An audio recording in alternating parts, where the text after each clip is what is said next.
My boyfriend's family paid a woman to crash their gala and scream, she stole my designs. Matt went ghost white as his mom smirked, we warned you she's a fraud. He looked at me like I was trash, until I pulled out proof that turned their smug faces to stone in seconds. I'm Lena, 32, a graphic designer with a knack for turning ideas into art. Last fall, I stood in a shimmering ballroom in Charlotte, North Carolina, wearing a navy gown I'd agonized over for weeks. My boyfriend of 3 years, as Matty, 34, had invited me to his family's annual charity gala, a big deal for their wealthy, tight-knit clan. I'd spent hours perfecting my look, hoping to finally win them over. Matt's dad even pulled me on stage during his opening speech, smiling wide as he said, "Meet Lena, the future of our family." My heart swelled until it didn't. The room buzzed with clinking glasses and soft laughter when she burst in. A woman in a tacky red dress, mascara smudged, stormed through the double doors, pointing at me and screaming, "She's a thief. She stole my designs and tanked my career." Time stopped. The crowd, 200 strangers in tuxes and sequins, turned to gawk. Matt's face went ghost white, his hazel eyes wide with shock. I looked to his mom, Evelyn, expecting outrage, but she smirked, arms crossed. His brother, Nate, gave a slow nod, like he'd rehearsed this moment. "What the hell?" I whispered, my voice lost in the chaos. My hands shook as I gripped the edge of my chair. I'd never seen this woman before, she wasn't a client, not a colleague, nobody. Matt's dad frowned, but Evelyn stepped forward, her voice cutting through the stunned silence. "We warned you, Matt. She's not who she pretends to be." "Warned him?" My chest tightened, a mix of confusion and dread clawing at me. The woman kept yelling, "She took my logos, my life." And the whispers started, sharp, accusing murmurs from people I'd hoped to impress. I turned to Matt, desperate for him to say something, anything. "I don't know her," I pleaded, my voice cracking. He just stared, lips parted, silent. That silence hit harder than her words. The room spun, a sea of judging eyes pinning me like a bug under glass. Evelyn's smugness, Nate's knowing look, it felt orchestrated, a trap snapping shut. This was supposed to be my night. Instead, it was my nightmare, and I had no idea how it started. I met Matt 3 years ago at a design conference in Raleigh. I was pitching a branding project, he was their scouting talent for his family's real estate firm. We clicked over coffee, bonding about typography and bad client stories. Soon, we were inseparable, sharing an apartment in Charlotte, sketching ideas on napkins, even arguing over whose turn it was to cook. We weren't perfect, but we were solid. I thought we'd built something real, something his family might eventually respect. I was wrong. Matt's folks weren't just rich, they were old money, the kind that comes with expectations and a cold eye for outsiders. His mom, Evelyn, had this way of asking questions that felt like interrogations. "So, Lena, what's your long-term plan?" She'd say, her tone implying I'd never measure up. "You're so independent." It wasn't a compliment. Nate, his older brother, was worse, always smirking, dropping lines like, "Nice portfolio, but it's pretty small time, huh?" I'd laugh it off, but it stung. They didn't see me as Matt's partner, they saw a threat to their legacy. It wasn't subtle. Evelyn once asked point-blank if I'd ever been sued for my work, like she was fishing for dirt. I told her no, kept it short. I'm private by nature, I don't spill my childhood or my struggles to people who don't care. They took that as proof I was hiding something. Matt swore it wasn't personal. "They're just protective," he'd say, lounging on our couch. "They did this to my ex, too, grilled her till she proved she wasn't after the trust fund."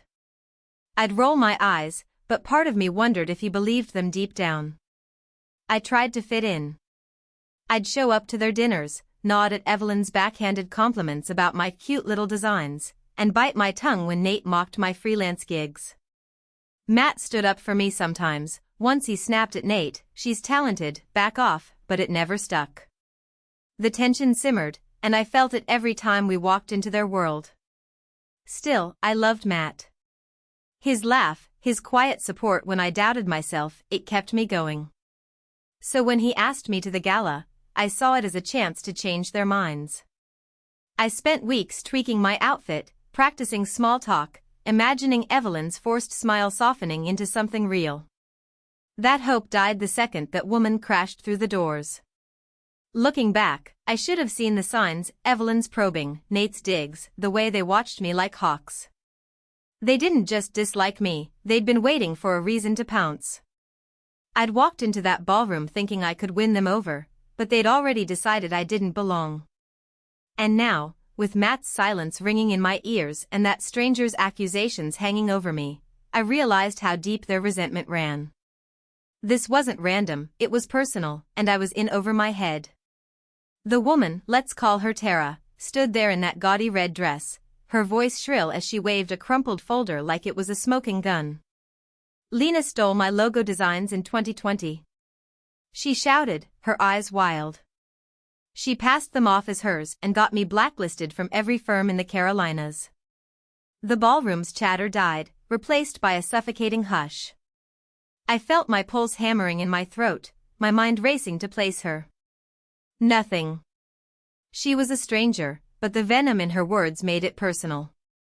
Matt's family didn't miss a beat. Evelyn let out this exaggerated gasp, clutching her pearls like she'd rehearsed it. "Oh my God," she said, loud enough for the back row to hear. Nate leaned forward, his smirk widening. "Told you she's a fraud, Matt. We've been saying it." Their voices cut through me, sharp and smug, like they'd won some twisted game. I turned to Matt, my anchor in this storm, and croaked, "I don't know her. This isn't true." His eyes flicked from Tara to me, then back again, wide, searching, but his mouth stayed shut. That silence was a knife twisting in my gut. Tara kept going, pacing now, her folder flapping open to reveal grainy printouts, logos I designed years ago for a local startup.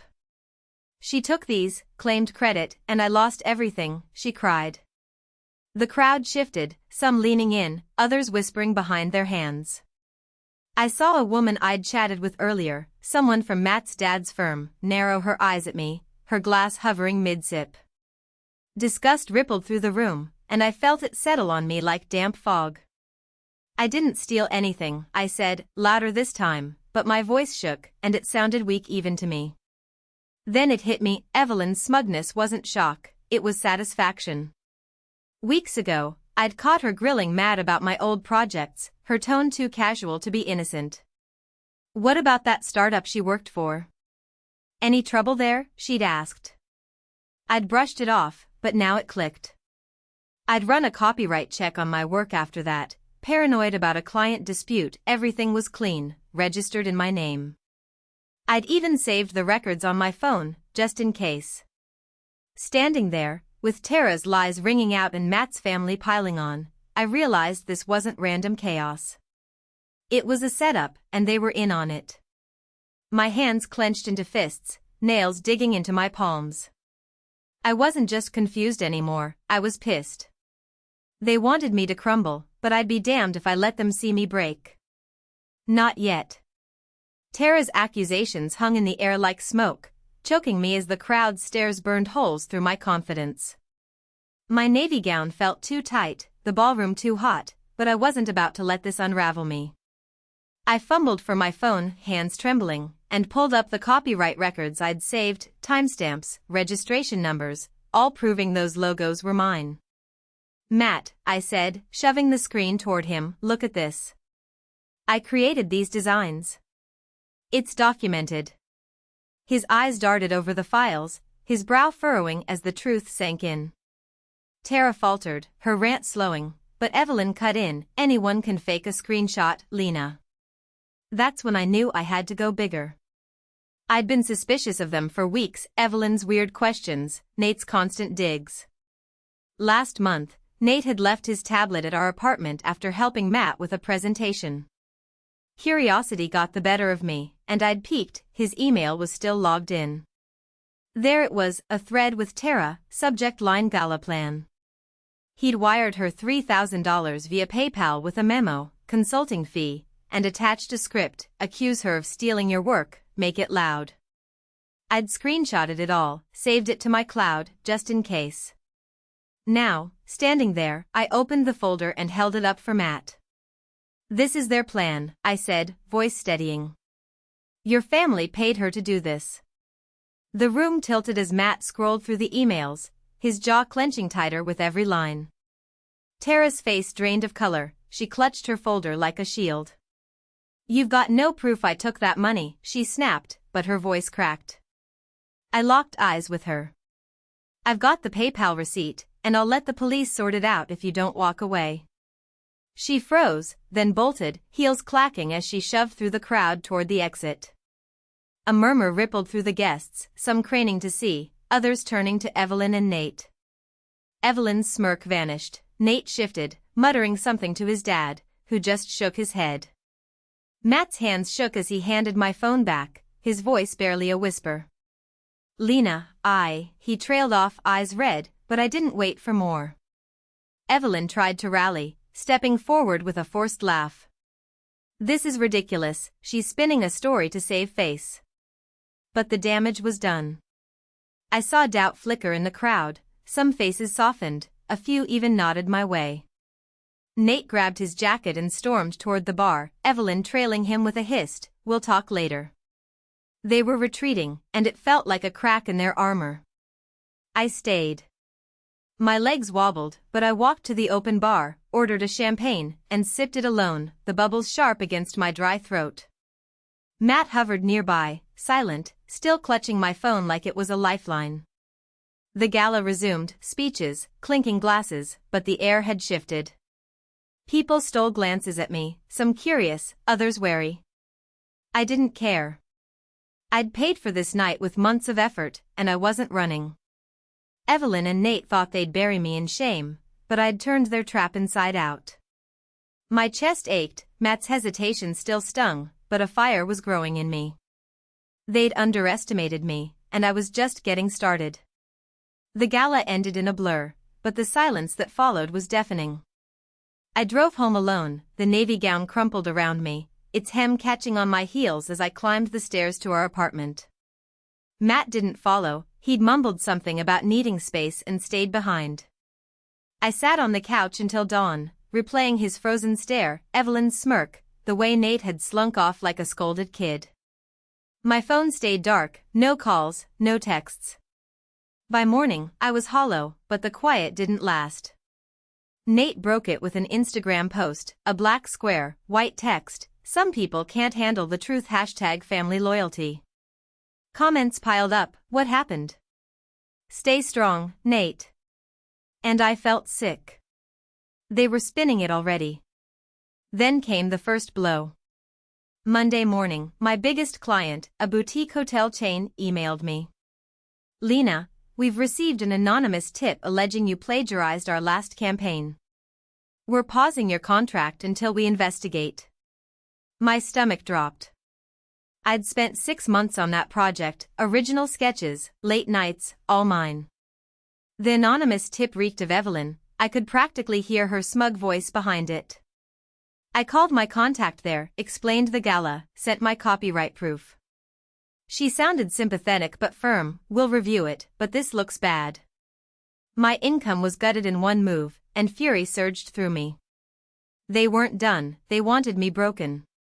I dug into Tara's PayPal trail, cross-referencing the payment Nate sent. It led to an account tied to Evelyn's name, sloppy, arrogant. I screenshot it, added it to my growing file, the emails, the receipts, my design records. This wasn't just about the gala anymore, it was war. Matt finally showed up that afternoon, looking like he hadn't slept, his tie loose around his neck. "Lena, I'm sorry," he said, slumping onto the couch. "I didn't expect this."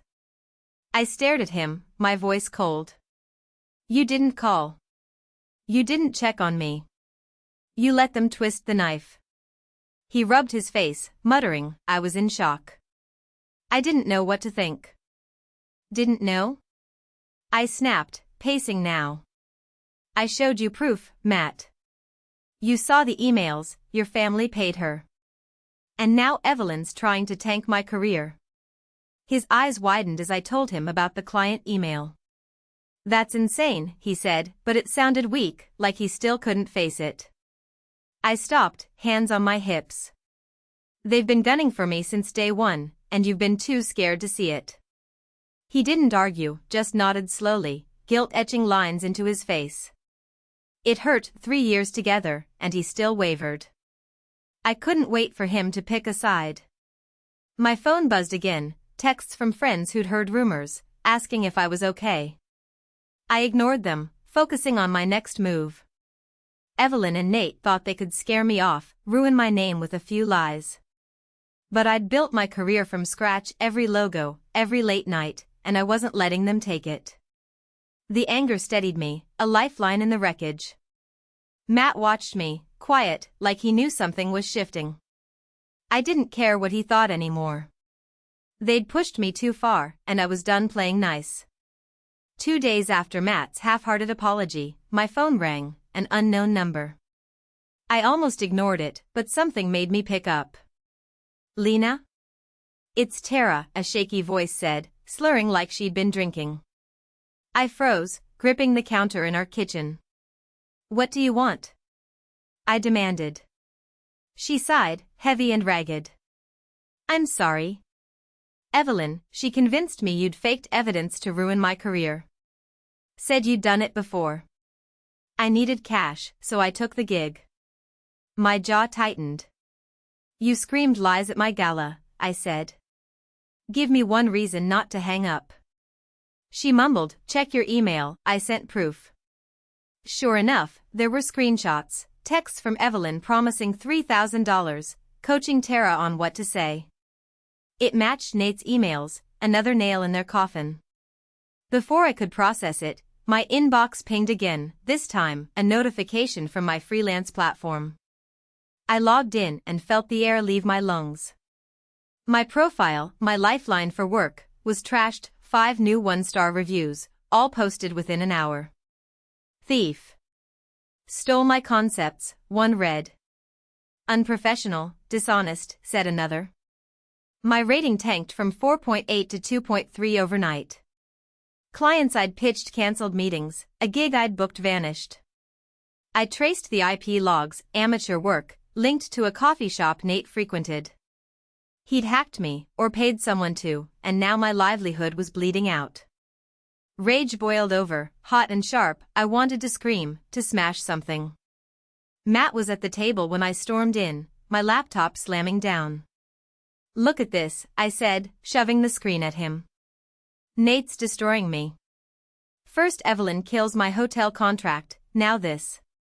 His face paled as he scrolled, muttering, this is too far. I laughed, bitter. Too far? Where were you when I needed you to say that? He stood, pacing. I didn't know they'd do this, Lena. I thought the gala was it. I cut him off. You didn't know because you didn't ask. You let them paint me as the villain while you hid. He flinched, eyes dropping to the floor. I'm sorry, he whispered, but it felt empty. I couldn't lean on him, I had to move. Tara's confession was gold. I forwarded it to my file, alongside the PayPal proof and Nate's tablet screenshots. The profile hack was trickier, but I reported it to the platform, attaching evidence of the IP match. My hands shook as I typed, anger mixing with a cold, hard focus. Matt watched, hovering like a ghost. What now? He asked. I didn't look up. I fight. Like I've been doing alone.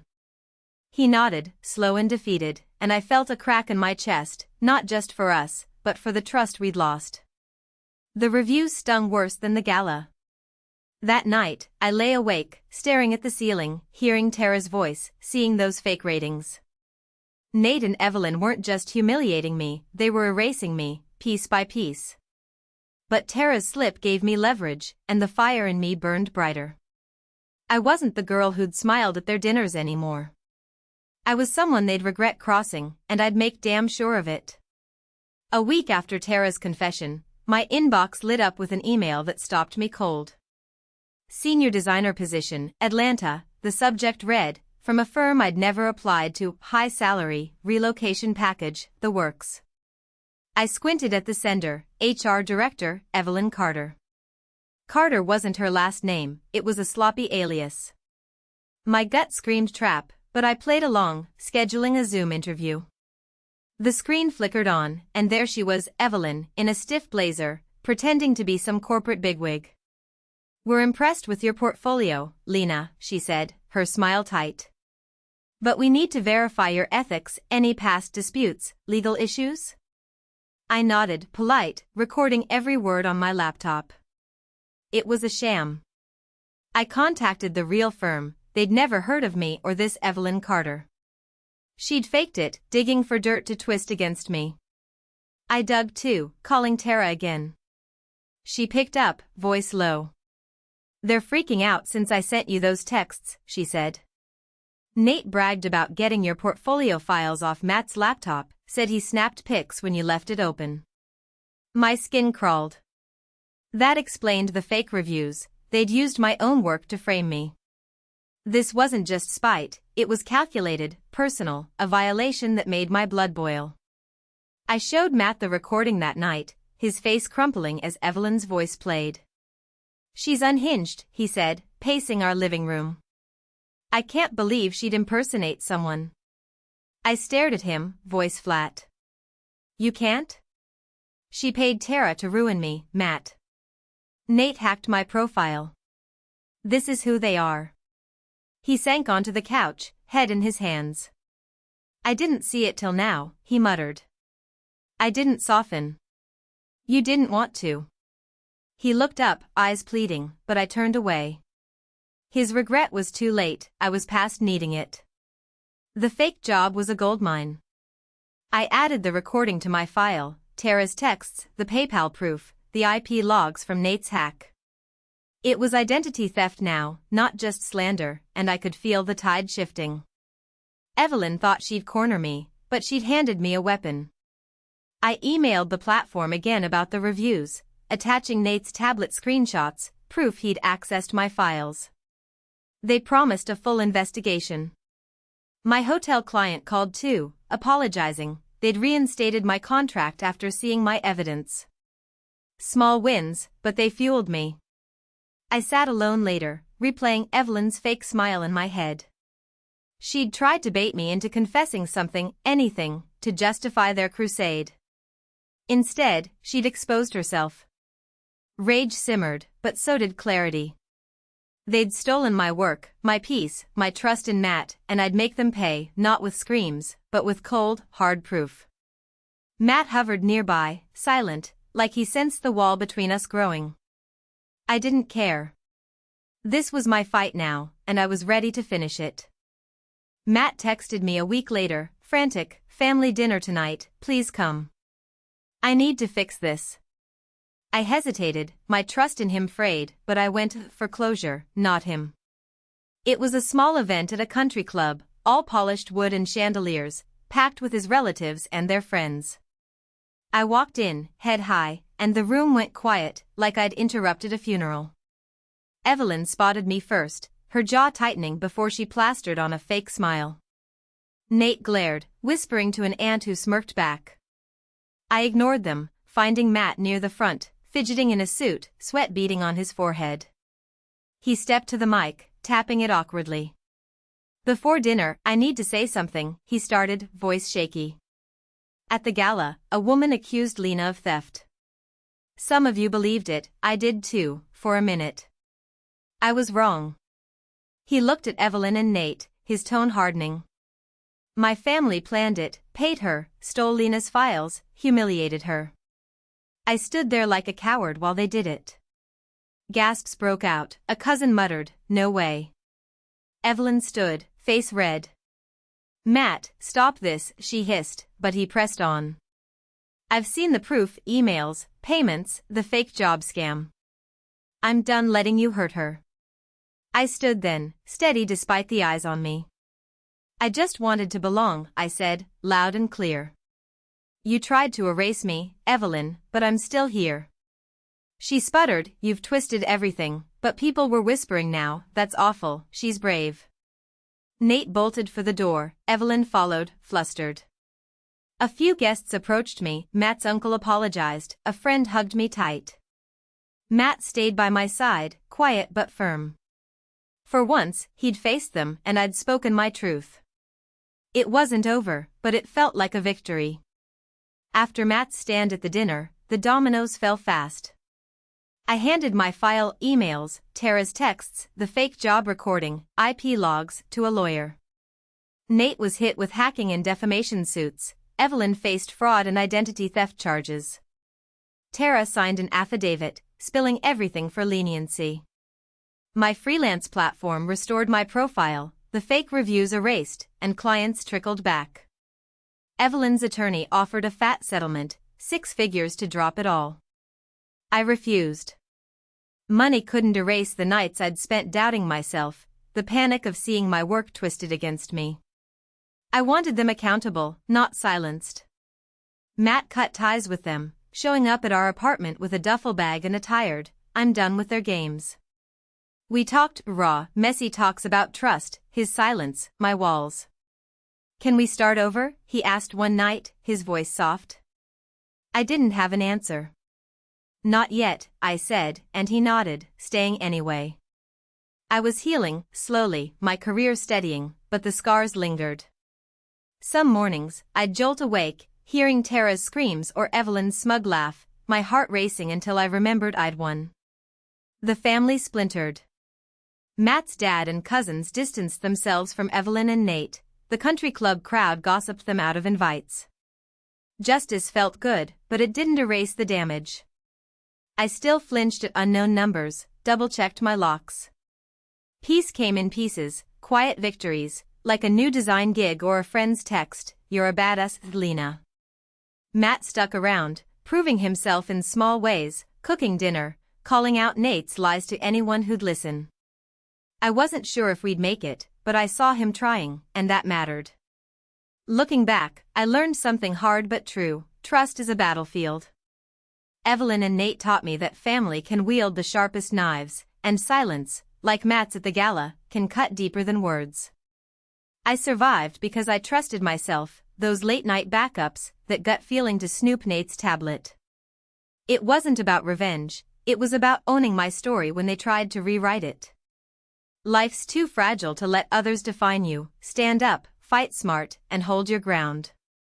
That's how you find peace, not in their apologies, but in your own strength.